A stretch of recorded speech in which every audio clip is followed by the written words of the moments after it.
இன்றைக்கி love message பார்த்துடலாம். உங்கள் 2 பேத்துக்கு நடுவில் தூரம் அப்படிங்கிறது இருக்குதுன்னு நினைக்கிறேன். சரிங்களா? அது மனசளவுலையாக இருக்கலாம், இல்லை நிஜமாலுமே தூரத்தில் இருக்கீங்களா இருக்கும். நீங்கள் ஒரு ஊரில், அவங்க ஒரு பக்கம், அந்த மாதிரி. ஸோ இந்த தூரம் அவங்களுக்கு பிடிக்கல. என்ன சொல்கிறது, நீங்கள் அவங்கக்கிட்ட வரணும் அப்படின்ட்டு அவங்க ஆசைப்பட்றாங்க. சரிங்களா? அட்லீஸ்ட் வீடியோ கால்லையாச்சும் வரணும் அப்படின்னு ஆசைப்பட்றாங்க. இதில் ஒரு சில பேத்துக்கு எப்படி இருக்குது அப்படின்னா, நீங்கள் ஃப்ரெண்ட்ஸ் ஜோன்லேயே இருக்கீங்களா இருக்கும். 2 பேருமே இன்னும் ஃபீலிங்ஸ் எக்ஸ்ப்ரெஸ் பண்ணாமல் இருக்கீங்க போல இருக்குது.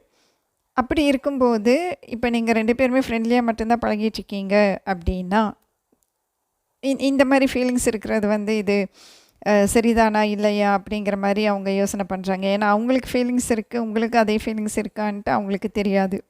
அதனால அவங்க என்ன நினைக்கிறாங்க அப்படின்னா, இந்த மாதிரி நம்ம ஃபீலிங்ஸ் வச்சுக்கிறது சரியா அப்படிங்கிற மாதிரி அவங்களுக்கு தோணுது. ஓகேங்களா? I will always come back to you.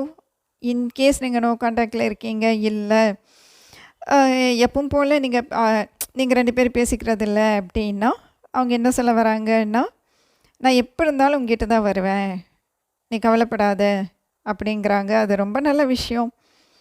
இல்லை நீங்கள் 2 பேரும் ஒரே மியூசிக் கேட்பீங்க, 2 பேர்த்துக்கு ஒரே மியூசிக் பிடிக்கும் அப்படின்னா, அதை இப்போ யோசனை பண்ணிகிட்ருக்காங்க. அந்த நினைவுகள்லாம் வருது அவங்களுக்கு.